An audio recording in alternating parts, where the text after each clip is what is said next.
A portal in a quiet overworld night flares with wrong-colored fire, and from its throat steps a black silhouette whose breathing becomes a new drum in the world. The Nether, long a realm of chaos, suddenly answers to a will colder than lava. The night holds its breath. Above the obsidian frame, the stars seem to skew their soft, pixelated light recoils, as if from heat and shadow together. Grass blades, square and wet with dew, shudder in a breeze that smells of brimstone and something else. Iron, oil, a memory of machines that do not belong to this world's simple physics. The silhouette stands, tall and impossible, each step a small sermon against the soft geometry of the overworld. The familiar clack of armor is replaced by a hiss, a metronome worn against the ribs. Inhales, exhales, the measured percussion of the conqueror villagers shutter their little wooden doors with trembling hands. A dog barks once, then becomes still. An iron golem poised beside a lamp post turns its head like a slow windmill, its carved face registering something like caution. In a half-broken player-built tower, a lone adventurer lifts his diamond sword and pauses, the blade humming faintly as though listening for a command. The players of this patchwork realm have faced endermen and crept through strongholds. They have battled the slow weight of the wither and split the sky with an elytra. But none have seen a darkness that arrives with the assurance of a march behind. The figure the portal is a wound in the night.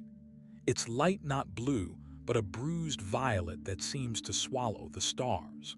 He steps forward, and where his boots meet grass the blades blacken, small squares of life seared into charcoal. He moves as one who has crossed more than terrain. He has crossed a boundary of authority. His helmet lifts light from the moon and holds it like a single, bitter coin. No voice speaks breathing answers for speech. The air tilts toward him. A hunger of order aligns itself around his shadow news in a world of blocks travels like a falling block of sand, sudden avalanches, then stillness, then scattered rumors. By dawn a string of stories, jagged and bright, has braided across the overworld. A dark lord at a portal, a black tower rising like a spike in the sky, a realm of fire and bone called the Nether bending in ways its own inhabitants never predicted. Players and villagers talk in the same breath, because in this place even the creatures sense myth. Piglins, who once bartered in the caverns and traded in gold, lift their heads and smell command in the air. Ghasts, those white wraiths that roam the burning valleys, mute their mournful cries as if listening for a tune. Blazes test their heat and find it ordered into ranks. The first to cross is not an army but an emblem. A small patrol, piglins in mismatched armor, their golden snouts twitching with greed and sudden fear. They cross the threshold into the overworld under the shadow of the stranger, and find, to their astonishment, that they obey. A piglin commander reaches for a bar of gold and freezes, his hand caught by an invisible tether. He turns, and the black figure peels back a gloved hand. The command is a thought as compact and severe as a stone. Go. The piglins obey. They march back through the portal, not with the wild, twitching freedom they once owned, but with the cadence of soldiers. The Nether answers. Paths of lava and jagged basalt that were once chaos begin to feel like the inside of a vast machine. Ghasts stop where they would have spiraled, hovering like pale moons imprisoned by a silent gravity. Blazes, their bodies braided in orange light, form columns and march, counting their steps as one might count prayers. Magma cubes that had been simple lumps of living heat now leap in disciplined arcs, their parts reconstituting in patterns, like something learned rather than instinctual. Even the slow, black knights, the wither skeletons, step down from their fortress ramparts and stand aligned, their stone eyes reflecting a possibility they had never known. Purpose. Rumors crystallize into truth. He is a lord not only of armor but of will. He does not enter the Nether to loot or to flee. He arrives to command. Where order touches chaos, new laws must be learned. Where a will is imposed on a realm of inferno and hunger, the realm adapts or burns under the weight of change. Those who watch from the overworld cannot fathom everything. They have only glimpses. A black spire that grows faster than woodcutters, a fortress of obsidian that climbs and climbs, until it pierces the low clouds and draws lightning like a magnet draws iron filings. Around it, battlements rise not in the scattered, whimsical way of player construction, but in a disciplined geometry that forbids random blocks. Towers flare with red banners that are not cloth but the bannered flame itself, stitched into the sky. Bridges of nether brick and bone span rivers of lava, their arches humming faintly, as if the very architecture were a mouth breathing in time with its master adventurers gather. They are a ragged chorus, a group of miners carrying pickaxes that clicked with enchantments, a witch with a jar of sparking potions, who measures the air like an alchemist, a red-cloaked explorer who wears an ender pearl, an ambassador from places beyond the overworld. They come with courage, with suspicion, with the hunger of those who seek to test legend. Above all, they come because the story asks to be answered. The first meeting at the portal is quiet and terrible. The adventurers step forward, small against the black armor, and the black silhouette turns. There is no greeting, his presence is the greeting. The adventurer with the diamond sword, hands steady despite tremors, asks aloud, because words are what they know. Who are you to move the Nether? The answer is a breath, then a voice like metal sliding over ice. It does not speak the name of this world's histories, but it is a name carried in a syntax older than kingdoms. Enforcement. I am a discipline, the voice might be said to declare, if one could translate breathing into law. The adventurers feel it like gravity. There is an intelligence that arranges fate like blocks. The witch senses a pattern behind chaos, a design that lends itself to potion making. To alchemy, the miner feels strategies where once there was mere extraction. The red-cloaked explorer, who had stepped into the end and returned, knows, with a hollow dread, the sensation of an order beyond their own will. And then the battle begins, not with swords but with a demonstration of dominion. The black-armored lord raises a hand. The air trembles. In the Nether, a ghast cries. In an instant, its tendrils of fire are reined and braided into ropes. Piglins stop their fighting and form ranks. The mortal few who stand before him find themselves stilled not by chains, but by a pressure in the mind, a compression that makes intent difficult. A player lunges, the sword passes through air that has been thickened by thought.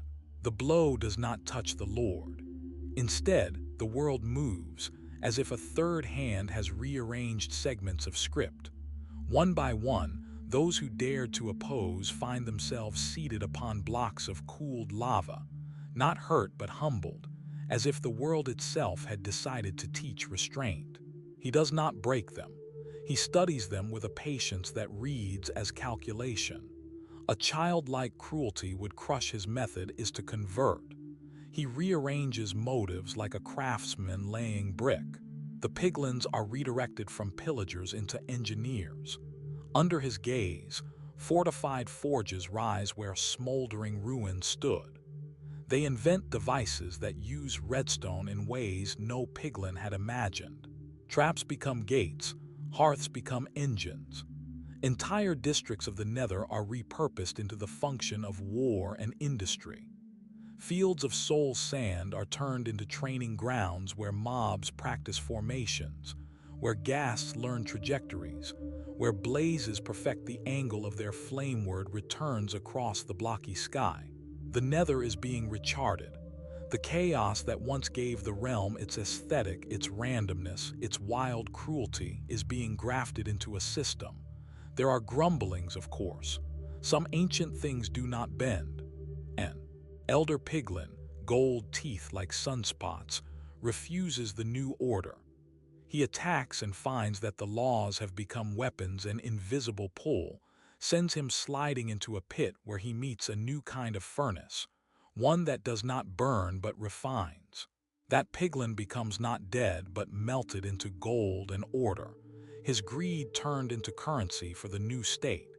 Yet there are resistances that are not so easily folded.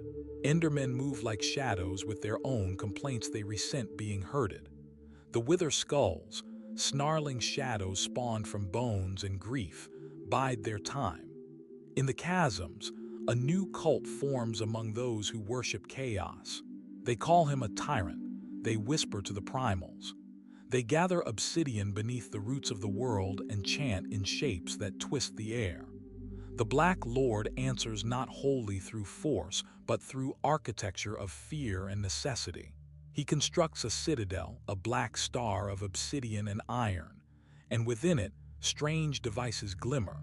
Furnaces that hum with rhythm, racks where armor is cleansed of rust and cruelty, halls where piglins stand not as raiders but as soldiers. As the Nether changes, the overworld feels the ripples. Lava flows are steadier Nether quartz, once scattered in shards, is now used to craft instruments whose tones resonate with the citadel's heartbeat. The villagers feel a new economy. Traders come and go along the portals, exchanging gold for tools forged in a discipline that tastes unfamiliar but useful.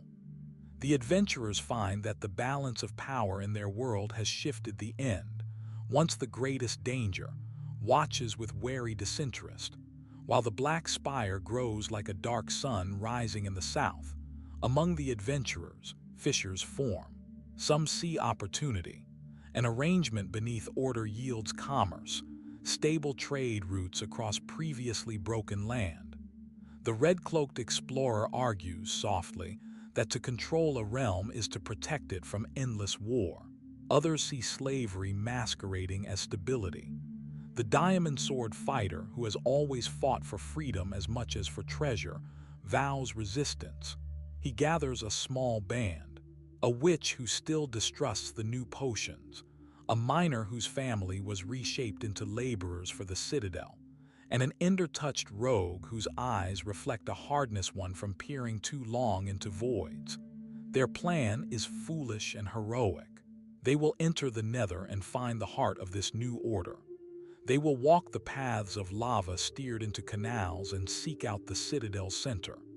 They will use the back alleys of the chaos-pocked land, where old magics still have teeth, to surprise a lord who thinks in grand, sweeping motions.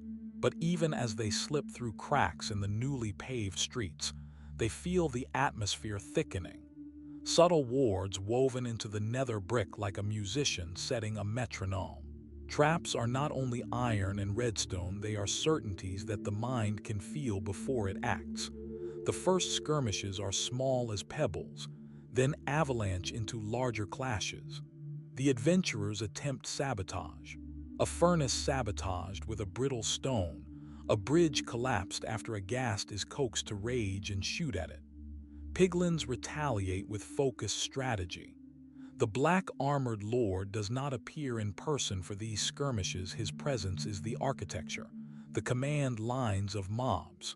Once, when the rebel band destroys a training ring where blazes are taught elevation, a single probe of black-clad enforcers descends, their helmets reflecting the blaze like closed stars. They are swift and merciless, and the band is forced to retreat with scars that are both physical and moral. The new order deals not in slaughter but in realignment. Across the border in the overworld, the helper networks begin to split. Some players, wedded to the idea of order, trade with the Nether and profit. Others rally to the rebels and smuggle supplies through secret tunnels. The witch, whose potions can cloud thought, becomes a double agent. She sips a draft that lets her hear the nets of command and learns to walk between them. The diamond sword fighter begins to understand the scale of the man beneath the helmet. He is not merely militaristic, he brings a doctrine. He is, in all his, measured breaths and metallic words, teaching a creed of structure. The Nether must be efficient, predictable, usable. But in the shadows, something else stirs, something older than order.